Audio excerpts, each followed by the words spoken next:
Hello, everybody. Good afternoon. Welcome to LinkedIn Live Leadership number 16. This week, we're going to focus on one of the biggest leadership challenges that you might ever have, and that is letting go. My name is Gary Crosby. I'm an action coach, business coach in the home office this week. And the real purpose of this series is nothing more than to share some leadership ideas that I've had from my time in the Air Force, 31 years of service in the Air Force, my time in the corporate world, and my last 3 years as a business coach, where I've spent a lot of time coaching business owners to move away from being the person who does everything in their business to being the leader of their business. That's a really important step for most business owners to take. As always, there's a really simple objective to this, and that is that you're going to log out after 10 minutes thinking to yourself, I'm glad I logged in. I've learned something there that's going to help me on my leadership journey. That's what I want you to get out of this. Now, last week I talked to you about the Value Builder system. We use it alongside our Action Coach coaching system. It defines the 8 key values, or the 8 key factors, of driving value in your business. If you missed that, that episode and all the others before that are on the YouTube channel. Just search for Gary Crosby Business Coach. While you're watching, give me a thumbs up to let me know that you're here. Share it with somebody if you think they'd get a benefit. Tag somebody in. Put a comment in the comments box. I can't respond to them live while we're talking, but I'll pick them up afterwards to comment on those for you. Now, this week I said the focus is going to be on the 8th driver of value from Value Builder, and that's called hub and spoke. So I want you to imagine your business as a wheel. This factor focuses on the extent to which your business is capable of thriving without you. Yeah, so imagine your business is a wheel, you're the hub in the center, your employees are all the spokes. If I take this hub out, then what happens to the business? Why is this even important? Well, it's important if you're thinking about selling at some point, because as a buyer, I'm going to look into your business. And if I see that when I take that hub out of the wheel, the whole thing collapses, then that's not a great reason for me to buy your business, because without you, it's not going to be able to carry on being profitable. Now, if you're listening to this episode and as I'm talking about these things, you're thinking to yourself, yeah, that's me. That sounds like he's talking about me. Then get in touch. All the details are here on the screen. So you can get in touch and we can have a chat about how this issue might affect you. All right, so let's start with a really simple question around hub and spoke, because we want you to score really highly in hub and spoke. The question is simply this: how is your business going to perform if you can't be there for 3 months? Now, God forbid something bad happens to you or a member of your family, then that means that you've got to step away from the business for a while. Maybe it's something really good that's happened and you've decided to take the trip of a lifetime, or go overseas and see, be with somebody who's getting married, and you're going to take a few weeks out of the business. What does the business look like when you're not there? This is really, really important stuff. If you're the kind of leader who really likes to personally keep your customers happy, you love the sensation of being needed. I want to be someone that people look to. I want to be sought after for my advice. Then it's going to be harder for you to add value to your business in the long term. If you're the sort of person that believes that you do what you do in your job, and that training anybody else to do your role is going to be too time intensive and too costly, then that's going to make it hard for you to grow value in your business as well. Because it's going to be obvious again to me as a buyer that the dependency on you is very high. That's not a good proposition for me to buy a business while I watch you walk away after I've given you the money.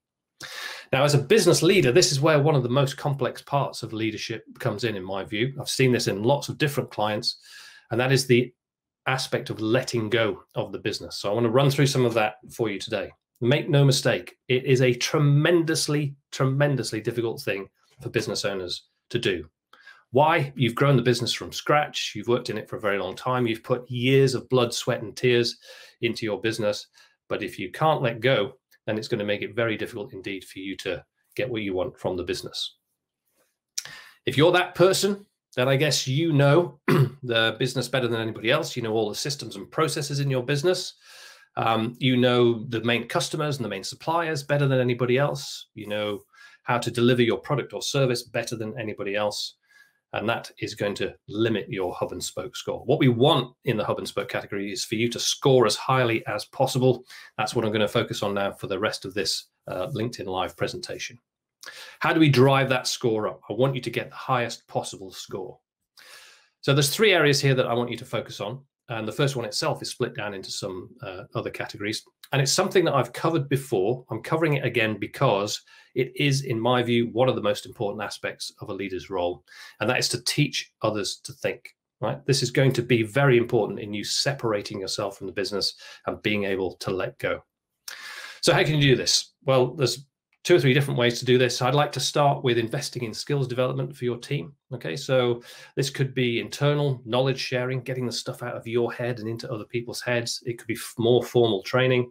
What we're trying to do here is give people more confidence, right? We want them to have the confidence to act independently, to act without your direct supervision. So investment in them and investment in time in training them, getting their skills and confidence up is really, really important.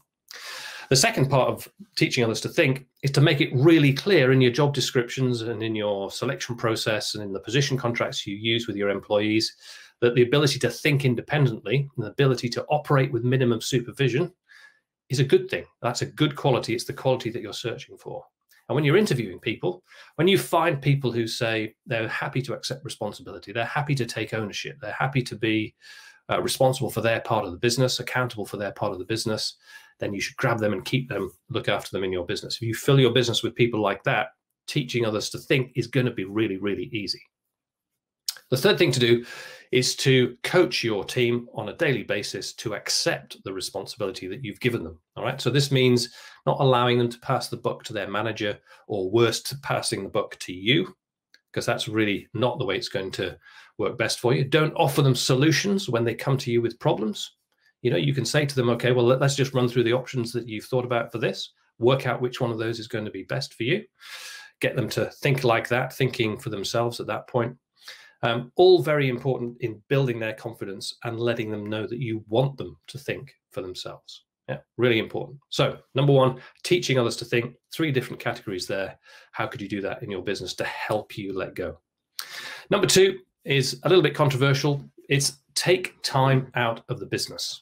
Okay, so I want you to imagine that you start by just edging further away from your phone in the evenings. You turn it off earlier if you can. Then at the weekends, you start to do more of that as well. At some point, you feel confident enough to take a half day off during the week, and then it's a full day off during the week. And then maybe you have a couple of days off. And when I say off, I don't mean you're at home watching Cash in the Attic. You might well be doing something else related to the business, like, you know, forming a strategic relationship or partnership. You're just not there doing the day-to-day running of the business. And then when you get really confident, you phone people up and you say on a Monday morning, something's come up, I can't come in this week, over to you. Now, I know what you're thinking right now, right? This guy's gone mad. This is complete pie in the sky. But I want to reassure you, because I have clients who are doing this right now, that it's not pie in the sky, and it is part of that journey into letting go. The ability for you to take a bit of time away from the business and show the business, because that's what you're doing, is sending a message to the business. I give you my authority to operate this business without you. And the clients I've got that do this, just a half day for some of them, a full day for others, they're not, as I say, sitting at home watching Homes Under the Hammer. They are actually doing other things relating to the business, just not right there in it. So that was number 2, take time out. Number 3 is don't be the expert. Don't be the expert, right? I know it's nice to be the expert and to be wanted for your expert knowledge, but if you're the only person in your business who can do a particular task, it's going to be much harder to let go, right? Even if you feel great about that fact that you're an expert, this is going to significantly decrease the value of your business, because I'm looking in as a buyer thinking, the minute you're not here, we've lost a crucial part of the business.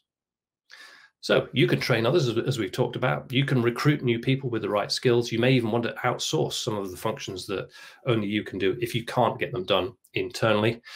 Can you imagine how hard it's going to be to let go if nobody else is available to do the work that you do?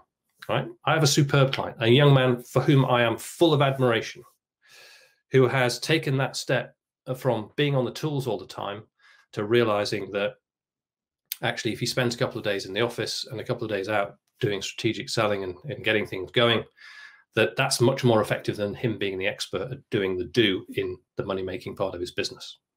So don't be the expert. Right? All right. So letting go. It is immensely difficult, really tough. And I've seen it so many times. I understand it really clearly. But it is possible. And it is one of the most important things that you can do to increase the value of your business. Quick summary then. We want you to score highly in the hub and spoke. I don't want you to be the hub in your business. I want you to be independent, because as soon as I take that hub out and the wheel collapses, the value of your business is going down. Don't be proud of the pivotal role that you play in your business. The more detached you are, the less involved you are, the better as far as the value of the business is concerned. Teach others to think. Start to take some time out, even if it feels impossible right now. Believe me, it is possible. And don't be the expert. Don't be the only person in your business that can do that thing. Now, again, if that's resonated with you and you want to have a chat, the details are here. No, they're not. They're here on the screen for you to get in touch with me. We can have a chat about how this issue affects you. And next week, it's going to be LinkedIn Live number 17. And we're going to focus in on another part of the Value Builder system. This time, it's called the Switzerland structure. Slightly odd name.